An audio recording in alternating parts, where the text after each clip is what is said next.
Welcome to today's webinar. We'll begin in just a minute or two.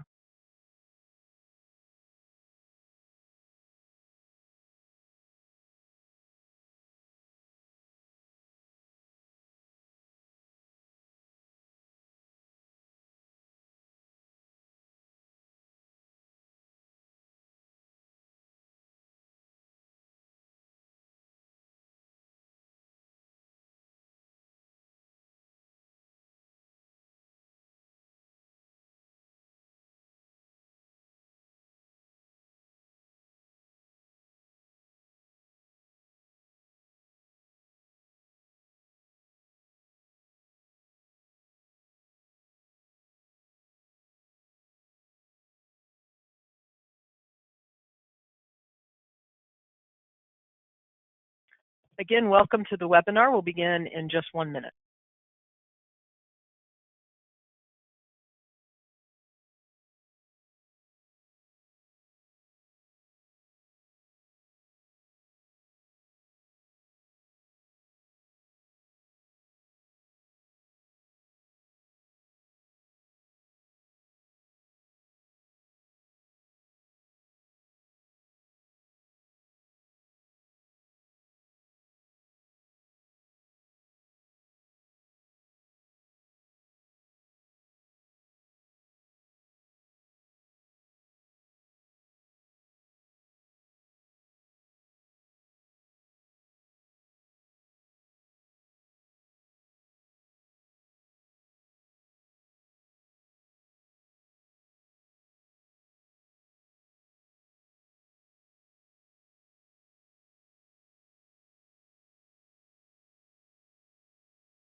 Hi there, welcome to today's webinar. We've all heard enough about COVID to probably last a lifetime, but I'm going to take you on a journey of our COVID experience and focused on what we're seeing for CMBS debt. So first of all, for any of you who are attending today and haven't attended a past webinar, I just want to let you know I'm Ann Hambly. I'm the owner of First Service Solutions, founder.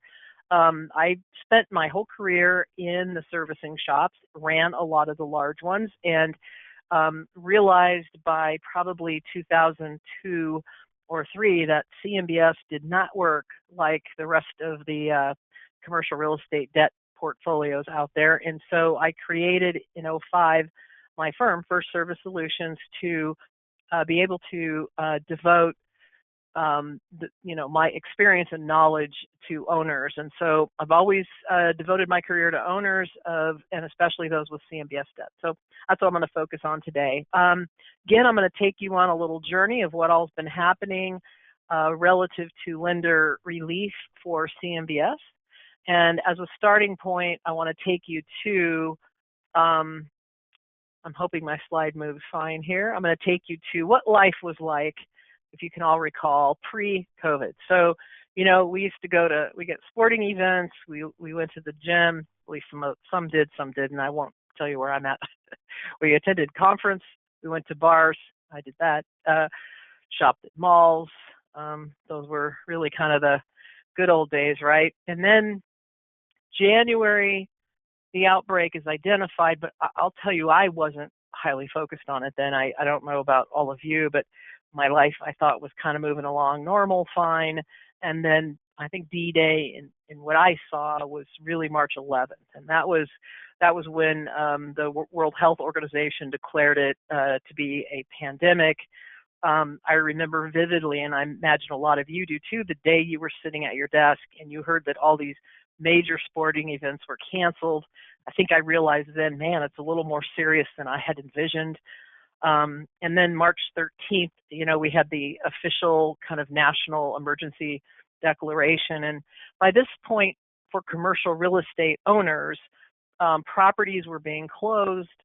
You got, especially if you had a hotel, you fell off a cliff, went from well-performing a couple days before to now just closed and in unknown territory. So you probably all remember that. Okay, let's talk about, so that was, that takes us to March 13th. Let's talk about what happened the rest of March. So first and foremost, CMBS servicers, when this all happened, stopped and tried to figure out like how the heck they're going to handle this and what they're going to do. As a starting point, what I did is I reached out to the heads of servicing groups where I had contacts, and I asked, what everyone was going to do different because of COVID and all these, extraordinary things happening.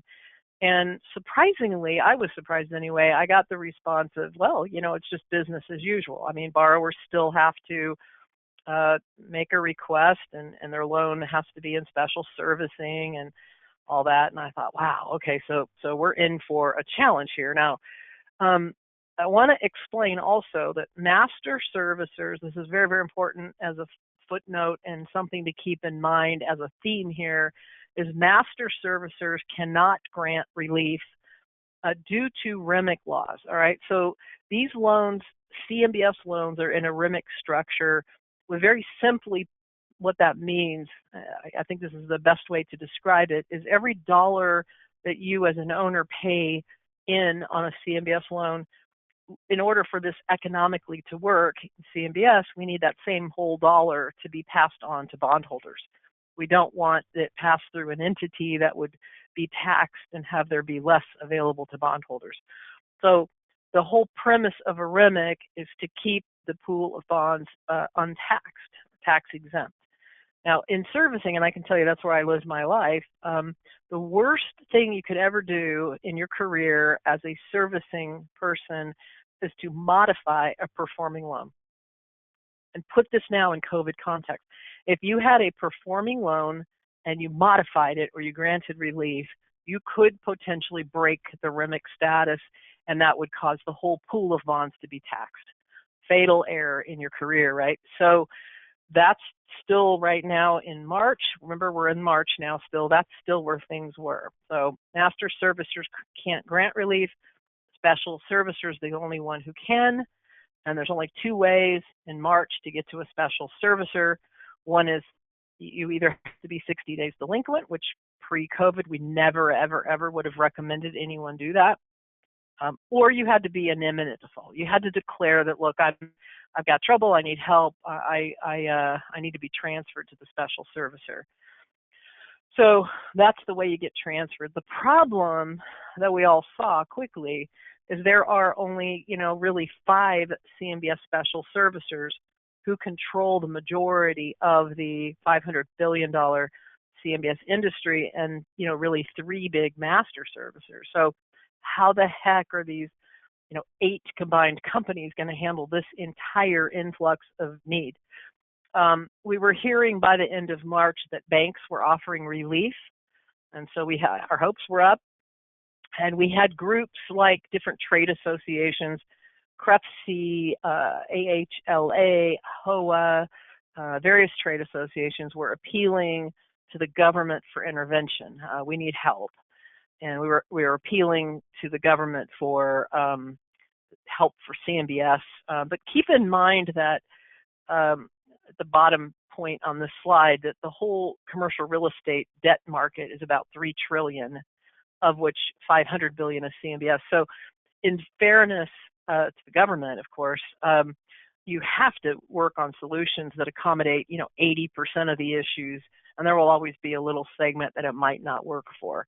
That's kind of what's happening here with CMBS. But government heard that we needed money, we needed help, and as you probably all well know, the CARES Act is rolled out. I may not have all these facts 100% correct. I want you to know, but I want to give this in a very business context.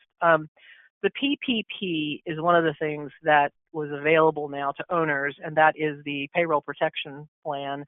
The first thing to know about that is if you don't spend it as it's required to be spent, it then becomes a loan. And so because of the additional indebtedness prohibitions in CMBS loan documents, we knew and are still recommending that you not get a PPP loan or PPP money without getting servicer approval. Now, good news is they are approving those pretty standardly, and so that's not an issue. But PPP was one thing and is the one thing that you can take advantage of with approval if you have a CMBS loan. the EIDL, we have been pretty much, we have confirmed pretty across the board that servicers are not approving an EIDL. I can't say 100% of the time, but I would say 95%. We've seen a few exceptions, but in general, the EIDL is the form of a loan, and therefore it's not something that your CMBS loan docs allow for. So what works for CMBS as far as government help by the end of March? Only the PPP. Remember, this is a timeline. So if you're telling me, well, wait, I know differently today, I'm walking you through the timeline.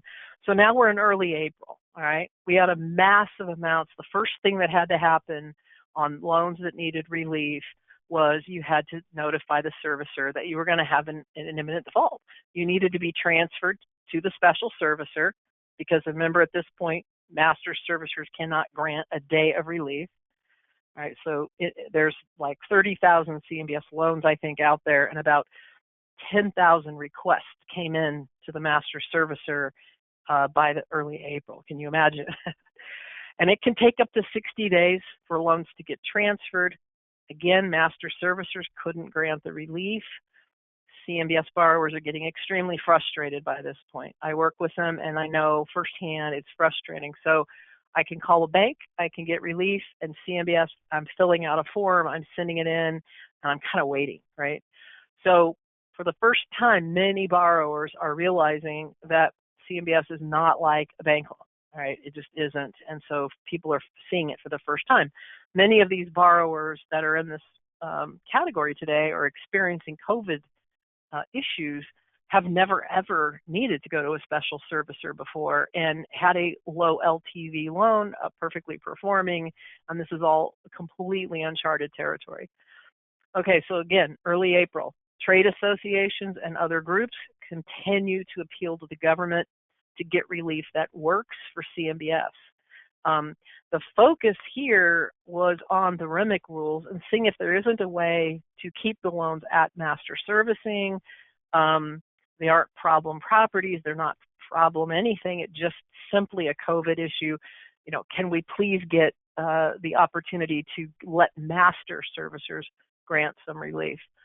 So April 13th, I started getting a lot of calls from owners saying, hey, good news. I heard today that the IRS eased REMIC rules and therefore master servicers, great news, can now modify a performing loan. So I thought, well, that is really good news. Let's look into it. So we thought, well, maybe this is a solution. It could have potentially eliminated the need to transfer the loans, and it could have eliminated all the risk of being in special servicing. As it turns out, the easing of these rules wound up being mandated for federally backed loans and voluntary for non-federally backed loans, which are CMBS. So what that meant is it wasn't clear, right? So CMBS servicers and their respective councils, from what I understand, all huddled and tried to figure out as an industry what they could do. Could we now, as a master servicer, grant relief? And not break the REMIC status and not make the pools all taxed. So within about a week, it was determined, and we heard this across the board, that master servicers may be able to grant relief. And the relief they may grant, they don't have to grant, and this is very important, is use of existing lender-held reserves to make up to 3 months payments. And that way the loan's never delinquent. So it's every month the loan looks paid. It's just that you're using reserves. You have to pay those back. But basically, that would keep the master servicers from having to advance their own money, and it would allow for relief in the form of 3 monthly payments, all right? So as an industry, we thought, okay, shoot, relief is sort of on the horizon. Around that same time, CREFC, a trade association for CMBS, as you probably all know, came up with, as a way to help here, came up with a standard list of documents and a package that would be required for borrowers to submit to the servicer to get the relief or to consider getting the relief. So master servicers told all borrowers, and us on behalf of all borrowers, to go back, forget your imminent default letter you sent, relook, send us this whole package of materials. Included in it is, let's think of for hotels, list of all your cancellations, what your projected occupancy will be over the next, through the rest of the year. Yeah, a whole bunch of things that borrowers were saying, I don't know how do I put that together? How do I do that? I mean, and so it became a challenge, but now here we are back to step one, needing to put together relief packages. All right. So now by the end of April, all these relief packages are starting to come into servicers, and they're, overwhelmed with requests. Again, 3 master servicers control the majority of CMBS. So they now have, 15,000 requests, tons of documents. And let's not forget, all this time the servicers are impacted by COVID. They're having to work from home. They're having the same kinds of efficiency issues everyone is having. So you've got a disjointed, disrupted servicer trying to accommodate all these requests going on in the industry. So there's a lot of confusion, a lot of questions. You could talk to 2 different people at one master servicing shop. I'm not criticizing it. I understand it. And you could get 2 answers, 3 answers. Just, it was hard to get your arms around what was real and what's fake news, right? And what can you do? By this point, though, end of April, we're starting to see approval for PPPs as people had submitted them and requested that they be approved. So that's good. All right, now let's take ourselves into May. So we're now 2 months into this pandemic. Remember that borrowers often, many of you probably had a hotel functioning fine. I'm not eliminating other property types. I'm just thinking it's super obvious overnight for hotels. So you have a hotel, March 11th, 12th, 13th, it gets closed. You still have it closed. You have no money to pay operating expenses. And here you are, now you're in May, 2 months into it. And guess what? You've probably gotten no response still on your relief request because it's just being analyzed. Now, about this time, we are starting to see flat out, it looked like a form email that every servicer was using that said, we've analyzed it, we've thought about it, and we're denying it, basically. When we're denying it, we would come back and say, why is it being denied? And the denial was one of 3 reasons and still is. And I think these are, I'm paraphrasing, but these are the statements we're getting. Number 1, sponsors wealthy enough to handle it. Suck it up.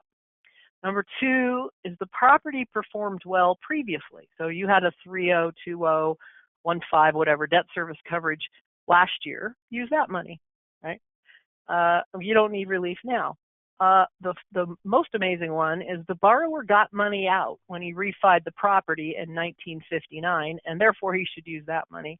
So, yeah, we're not going to give any request and any relief at all. So by this point in the industry, borrower tension is extremely high. I'm feeling it. I'm with borrowers. It's horrible, right?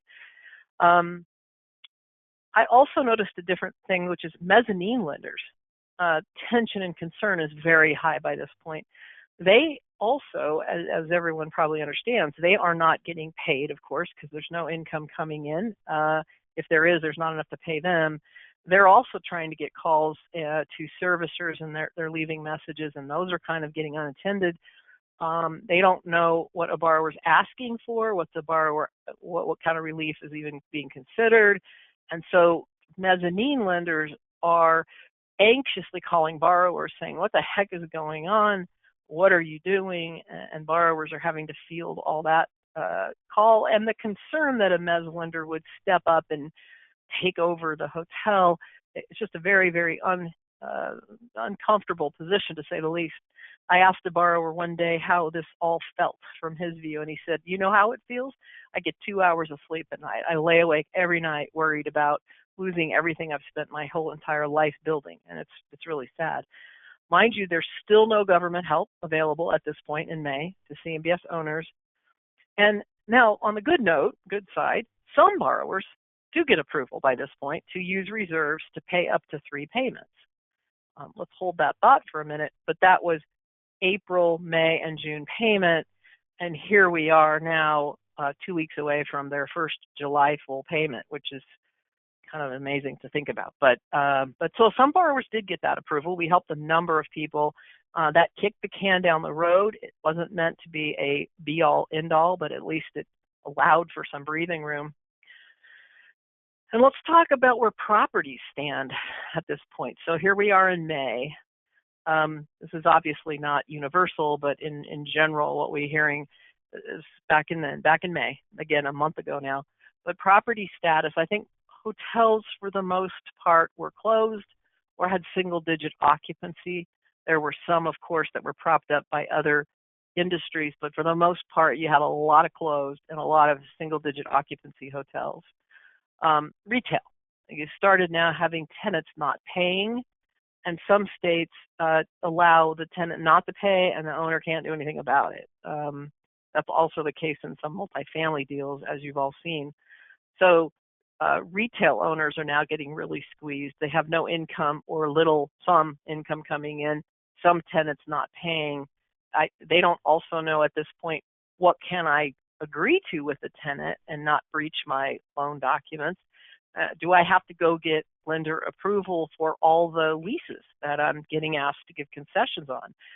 So let me add that into the mix. So now, to err on a side of safety, if you will, many borrowers are saying, I'm going to send every relief, I'm going to send every request I have that I get from my from my retail tenants. I'm going to send everyone, just to err on the safe side, I'm going to send everyone to the servicer for their approval. So now you've got these 3 master servicers who have probably 15,000 relief requests, tons of documents, still working at their homes, now getting, multiply that out, and how many lease approvals are they getting? So this is just now completely unwieldy.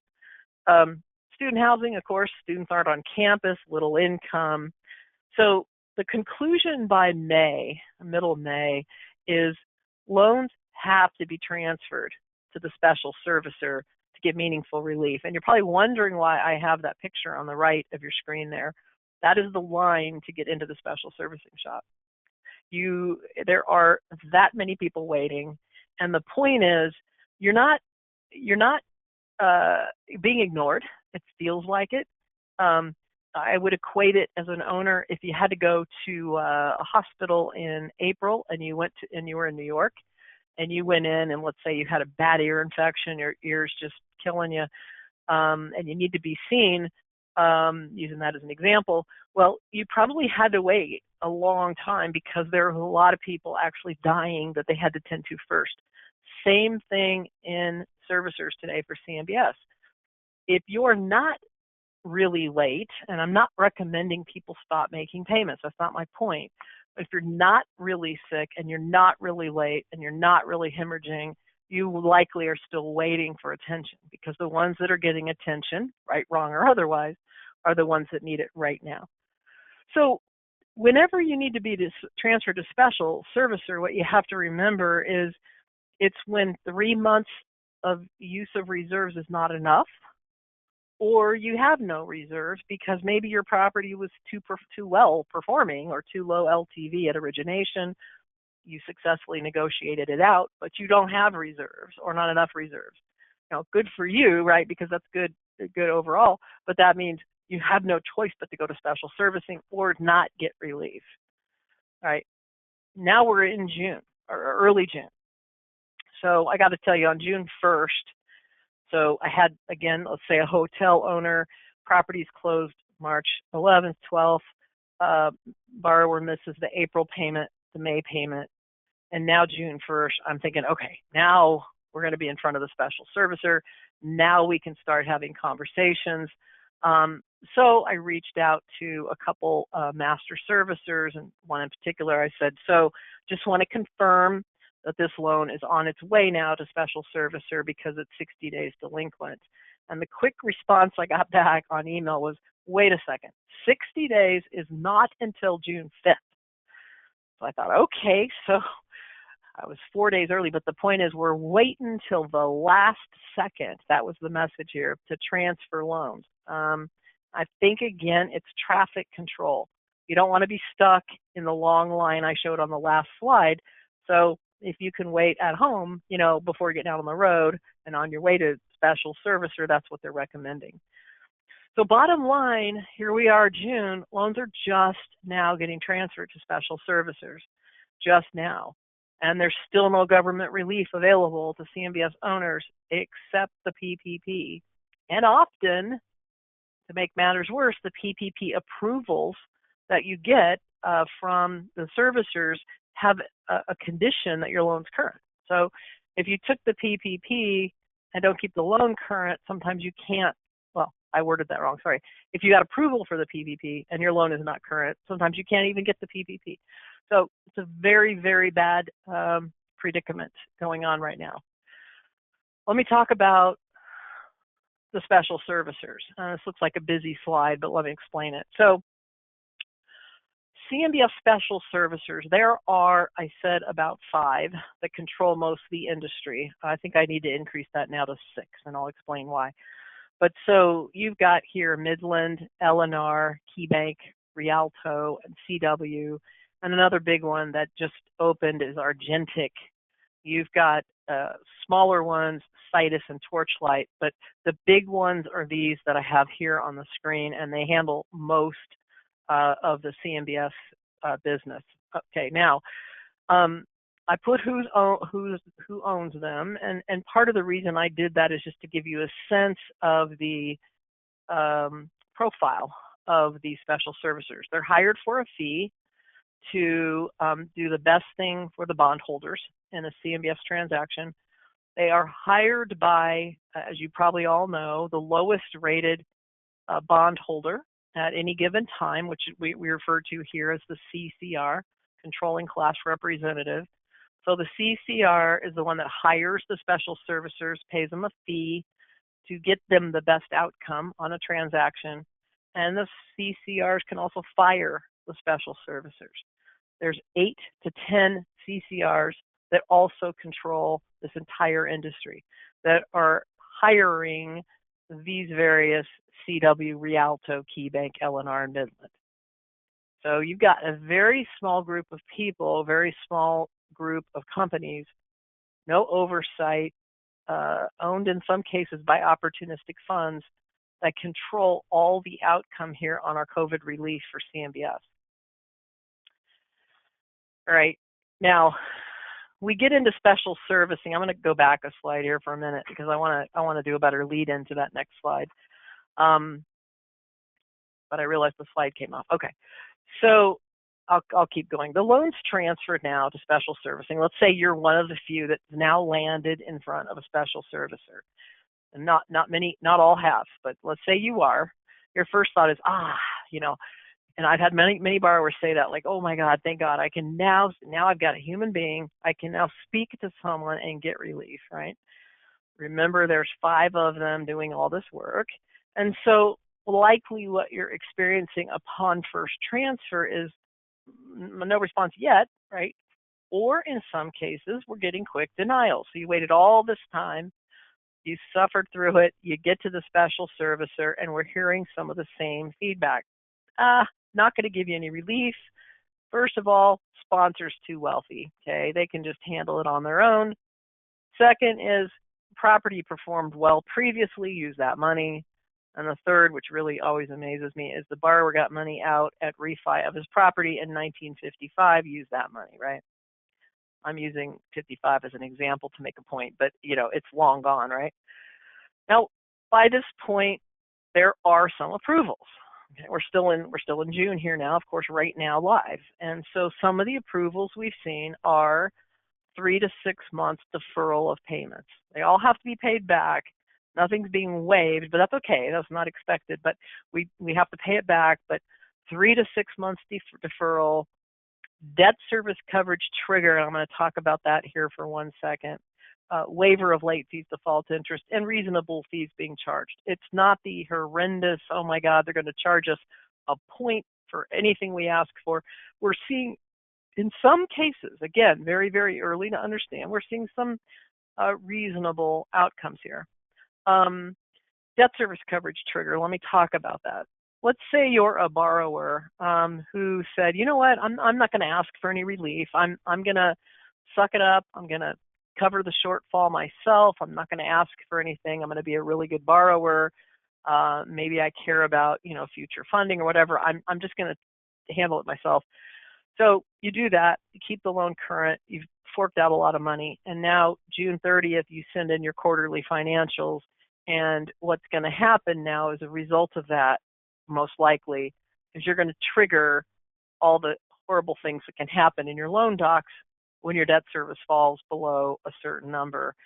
And that can happen. That's based on a trailing 12-month look back. So if you missed triggering that in June, no doubt you're going to hit it in September. So we need waiver of those debt service triggers more than ever. And so to me, that's almost the most important relief you could ever ask for, is at least don't penalize me, for the next couple years, just because of COVID. My gosh, this is not a borrower issue. So that's what we're seeing now. I told you we're getting some approvals, right? 3 to 6 month deferral. We're also getting some like this. So the one I really, really could not believe, and I was going to say love, but was shocked to get, is we have one special servicer, smaller one luckily, that are offering this relief. I'll give you a 90-day deferral of your payments, but you pay it all back to me on day 91, and I'm going to charge you a point for that, and you got to guarantee that deferred amount till you pay it back. Of course, that's basically saying I'm not going to give you any relief because no one's taking that. But this is an example of the difference between the special servicers and the controlling class representatives. Some are not offering anything. Some are threatening to foreclose. Others are offering relief. So this is uncharted territory for most owners. Scary. Don't want to be here. And unfortunately, we're here. Pre-negotiation agreements are always required. If you want to entertain a discussion with the servicer about relief, you've got to sign a pre-negotiation agreement. That presents challenges for some owners. And I put on here, we're unsure. To date in the industry, I've heard very, very mixed feedback about whether or not a special servicer has to go get an appraisal and other third-party reports before they can accept or offer COVID relief. Now, can you imagine if every loan transferred to special servicing did require an appraisal? I don't know where we find all these appraisers, number one. I also don't know how the heck anyone can appraise a property today. I also don't know what the implications of that number is. So let's say you got a $50 million property, your value was $80 million pre-COVID, I'm just making stuff up, and the appraisal comes in at 70. Well, so what does that mean? So what are we going to do different, right? What if the appraisal comes in at 80? What if it comes in at 10? The point is, we're not asking for debt relief. We're just asking for a deferral or waiver of some payments. So I hope as an industry we can all realize that appraisals should not be something they have to do. But again, it's in their pooling and servicing agreement, and right now they don't have an option, and I'm just hearing there's a lot of debate about this. We are also having, in our introductory call with special servicers, we have many say, look, I have to, I'm going to send you a notice of default. I'm going to start the foreclosure process. I'll still talk to you, but I'm going to start it. And some have been so horrible as to say, look, you better keep your loan current or I'm just going to foreclose. And so unfortunately, this is really a tough times. Borrower frustration higher than ever. I promise I deal with it every day. Mezzanine lenders' concern is higher than ever. We hear them every day. So these are tough times. Now, I don't like to be so negative. I'm actually an optimistic person, and I'm trying to but I'm just being factual here. So where do we go? Here we are, second week now of June. Hard to believe we're here. Again, loans are just getting to special servicer. We're just going through the process of seeing what we can get. I think number one, as owners, we have to band together. This is not affecting. There's almost no one exempt. That's really what I'm focusing on, is let's band together. Let's get the best we can get for our industry so we don't kill CMBS. We are every day fighting and clawing to get every little bit of relief we can where possible, and know that we're going to have to all reassess it later. What we get today as relief is not expected to carry us all the way through 100% recovery from COVID. I don't think anyone knows what that looks like. So what you have to really look for is, what do you really need on your property? Now, a closed hotel is a little bit easier to assess. I'm not going to be open for 5 months, and then there's probably another year before I'm at full occupancy and so on. You could arrive at a number. If you got retail and you got a bunch of tenants and you're not, who knows what those tenants are going to do? It's a lot harder. But what we absolutely have to do, and it's hard to do, is figure out what does our shortfall really look like between March, whenever it hit, to whenever you think it's going to be a little bit back to, in air quotes, normal. So what does that look like? What do I really need? And so try, if you're an owner, you gotta really be able to articulate that, put it numerically, get it figured out, and be able to. And then what we do if we're working with you is figure out what the corresponding debt payment reduction needs to be, and based on what we know servicers are seemingly open to and not. And I think another thing that's really important is, and a lot of people are really trying to figure out today, is, will your property recover 100% post-COVID? If it's, again, a well-performing hotel, you've got any around the Disney resorts, you've got one that's in Florida, you got nice ones, and they were performing well previously, I think everyone could conclude they will recover eventually 100%. When, who knows, right? But if not, and you've got retail, other types of properties, maybe even student housing could fall in here, will we ever go back to what we were pre-COVID? It's hard to imagine, right? So if you believe your property will eventually, some point in time in your lifetime, recover 100% due to COVID, then you probably just need to kick the can down the road, write it along, reassess, approach. If you can pretty much conclude now, I don't think it's ever going to be, it already was suffering. I already was struggling. COVID just really did me in. Retail owners are probably thinking this, how's my property ever going to, I don't know if I'll look ever like I did pre-COVID.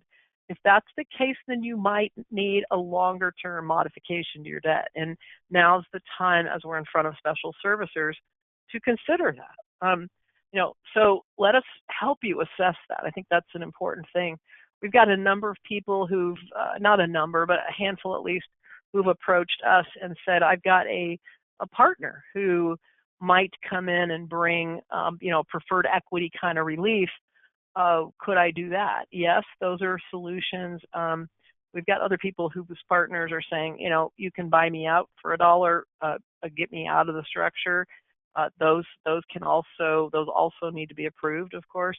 But there's a lot of changes that are happening as a result of COVID, and it's all focused on when and how your property would recover.